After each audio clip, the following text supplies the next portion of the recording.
이사야 44장 24절에서 28절, 구약 1023면 정도 있습니다. 저 한 절, 여러분 한 절, 마지막 절은 그리고 같이 읽도록 하겠습니다. 내 구속자여, 모태에서 너를 지은 나 여호와가 이같이 말하노라. 나는 만물을 지은 여호와라. 홀로 하늘을 폈으며 나와 함께한 자 없이 땅을 펼쳤고, 헛된 말을 하는 자들의 징표를 폐하며 점치는 자들을 미치게 하며 지혜로운 자들을 물리쳐 그들의 지식을 어리석게 하며 그의 종의 말을 세워주며 그의 사자들의 계획을 성취하게 하며 예루살렘에 대하여는 이르기를 거기에 사람이 살리라 하며 유다 성읍들에 대하여는 중건될 것이라. 내가 그 황폐한 곳들을 복구시키리라 하며 기쁨에 대하여는 이르기를 마르라. 내가 내 강물들을 마르게 하리라 하며. 같이 읽겠습니다. 고레스에 대하여는 이르기를 내 목자라. 그가 나의 모든 기쁨을 성취하리라 하며 예루살렘에 대하여는 이르기를 중건되리라 하며 성전에 대하여는 내 기초가 놓여지리라 하는 자리라. 아멘. 네, 세계적으로 유명한 신약학자 N.T. 라이트가 그의 책 신약과 그의 백성이라는 책에서 성경의 저자이든 아니면 일반 세상의 저자이든 아니면 옛날이든 현대이든 상관없이 모두 다 순전히 객관적인 역사적 사실을 기록하지 않는다라고 합니다. 역사가가 역사를 어떤 사건을 기록하기 전에 그 역사가가 가지고 있는 그런 가치관과 세계관이 있다고 합니다. 그리고 그러한 것을 바탕으로 역사를 서술할 수밖에 없다라고 합니다. 예를 들면 우리나라에 3.1 운동이 있었습니다. 이 3.1 운동이라는 역사적 사건을 어떤 왜곡됨도 없이 순전히 적어놓으면 그날의 아침부터 다음날 3월 2일이 되기 전까지, 그리고 서울에서뿐만 아니라 전국 각지에서 3.1 운동이 일어난 사건들을 다 적어야 되는데, 그렇게 되면 역사를 기록할 때 페이지가 엄청나게 1000페이지가 넘어가게 될 것입니다. 그렇게 역사를 기록하는 건 거의 불가능할 뿐만 아니라 그게 가능하다고 해도 효율적으로 역사를 기록했다라고 보기 힘듭니다. 그렇게 훌륭한 역사가는 3.1 운동이 일어난 사건 중에서 필요한 부분들을 이렇게 치사 선택하여 요거를 빼고 요거는 적어야 되겠다라고 적을 수밖에 없습니다.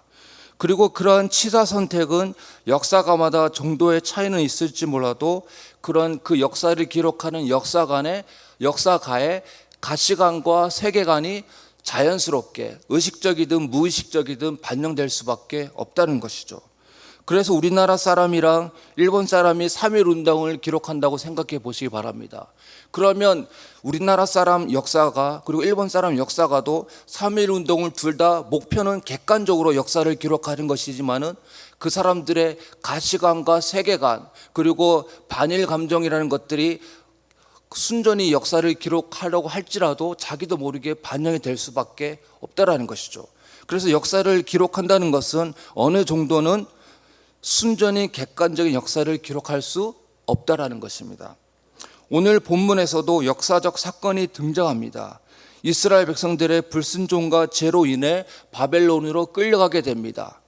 그러나 언약 백성을 향한 하나님의 구원 계획은 멈추지 않습니다.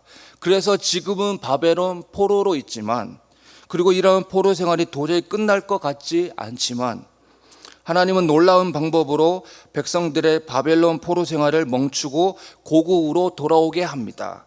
그래서 26절에 보시면 예루살렘에 대하여는 이르기를 거기에 사람이 살리라 하며 유다 성읍들에 대하여는 중건될 것이라. 내가 그 황폐한 곳들을 복구시키리라. 사람이 살지 않았던 예루살렘에 사람이 살게 되어지고, 성이 무너져 내린 유다 성읍들이 중건이 되어지고, 황폐한 이스라엘 땅이 복구된다라고 합니다. 하나님께서 이렇게 할 수 있었던 이유는 천지를 창조하신 창조자이시기 때문입니다. 그래서 24절에 보시면 여호와가 이같이 말하노라. 나는 만물을 지은 여호와라. 홀로 하늘을 폈으며 나와 함께한 자 없이 땅을 펼쳤고. 그래서 하나님은 천지를 창조하신 하나님이시기 때문에, 못하시는 것이 없는 전지전능하신 하나님이기 때문에 지금 이스라엘의 바벨론의 포로로 끌려와 있고, 그리고 이 거대한 나라가 도저히 망할 것 같지 않아도 때가 되면 언약 백성들을 구원하신다는 것이죠. 왜냐하면 하나님은 천지의 창조자이시기 때문에. 그리고 그러한 일은 놀라운 방법으로 이루어집니다. 바로 바사왕 고레스에 의하여 이루어집니다. 고레스는 하나님을 믿지 않았던 이방 왕입니다. 하지만 그의 마음을 움직여 하나님의 구원 계획을 이루십니다.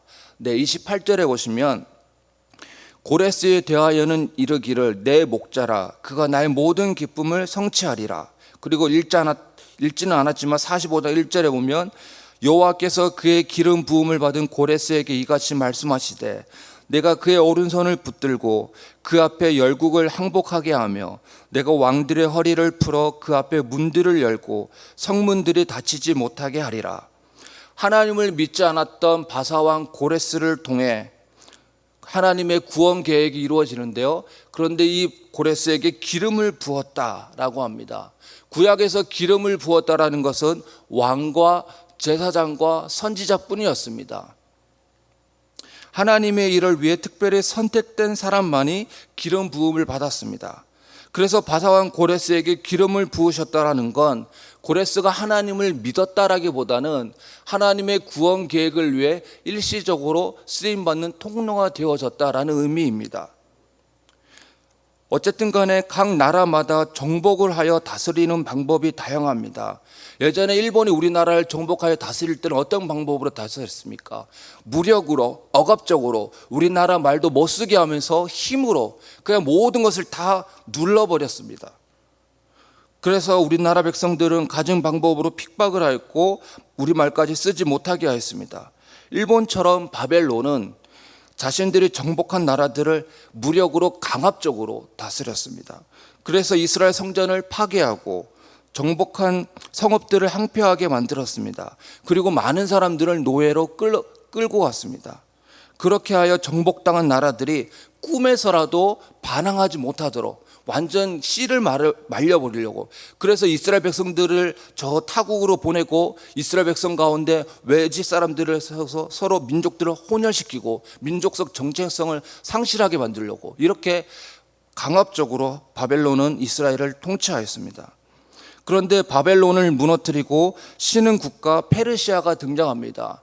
페르시아는 일반 역사는 페르시아라고 하고 오늘 본문에서 성경은 바사라고 하는데 페르시아나 바사나 동일한 국가입니다. 이 페르시아는 바벨론과는 다른 방법으로 자신들이 정복한 나라를 통치하고 다스렸습니다. 힘과 무력이 아닌 소프트하게 다스렸습니다.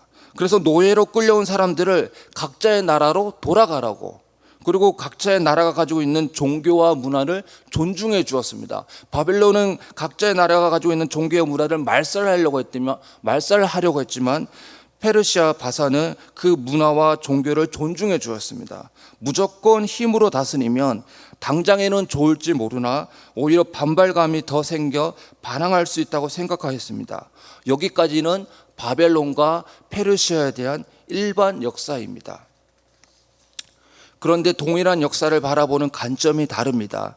일반 역사는 위에서 말한 대로 바벨론과 페르시아 각각의 통치 방법을 묘사하고 왜 그렇게 하였는지를 설명합니다. 단순히 자기들이 정복한 나라들을 효과적으로 다스리기 위해 각각 다른 방법으로 하였을 뿐입니다. 그 이상도 그 이하도 아닙니다. 하지만 성경은 그런 관점으로 묘사하지 않습니다. 바벨론의 억압 정책은 단순히 바벨론이 정복한 나라들을 다스리기 위한 정책보다는 이스라엘의 불순종과 죄로 인한 결과였다.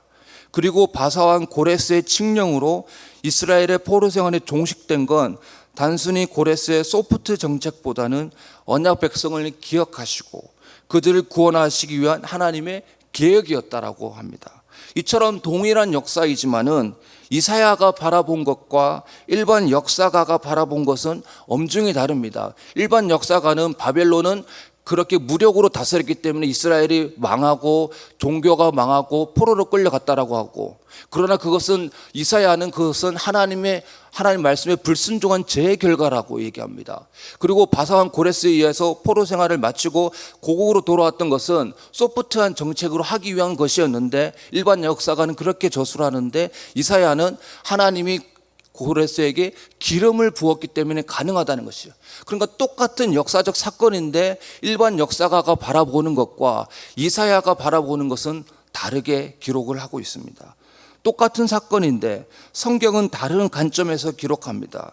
그 관점은 바로 하나님의 계획과 섭리와 뜻 가운데 모든 것이 진행이 되어졌다라는 것이죠. 우리는 믿음의 눈을 들어 주를 보아야 합니다. 우리도 이 세상을 살고 있기에 세상의 눈과 일반적인 눈을 가지고 있어야 합니다. 왜냐하면 우리도 언젠가는 천상에 속하는 존재가 되겠지만 지금 당장은 이 땅에서 살고 있기 때문입니다. 그러나 이 세상의 관점만이 전부라는 생각을 버려야 합니다. 믿음의 눈을 들어 주를 보아야 합니다. 이 세상을 하나님이 통치하시고 다스린다는 관점이 필요합니다. 세상 넘어 역사하시는 하나님의 손길을 의식해야 합니다. 우리가 이 세상을 살아가는 동안 단순히 세상적 관점과 눈으로만 사는 자가 아니라 그것 넘어 일하시는 하나님을 깨닫게 해달라고 기도하실 수 있는 우리 모두가 되었으면 좋겠습니다. 같이 기도하시겠습니다. 사랑하는 하나님, 세상의 역사를 바라보는 관점에는 두 가지가 있음을 보게 되었습니다. 그냥 세상의 눈과 관점으로 바라보는 것과 그건 넘어 역사하시는 하나님의 관점입니다. 우리가 이 세상에서 살고 있기에 우리의 일반 상식과 이성을 무시하지 않되 그러나 그것만이 전부라고 생각하지 않게 하여 주시옵소서. 역사의 주관자 되시며 역사를 당신의 뜻대로 운행하시고 섭리하시는 하나님의 일하심을 깨닫게 하여 주시옵소서. 믿음의 눈을 들어 세상을 바라보고 행동하게 하여 주시옵소서. 믿음을 더하여 주시옵소서. 예수 그리스도의 이름으로 기도합나이다. 아멘.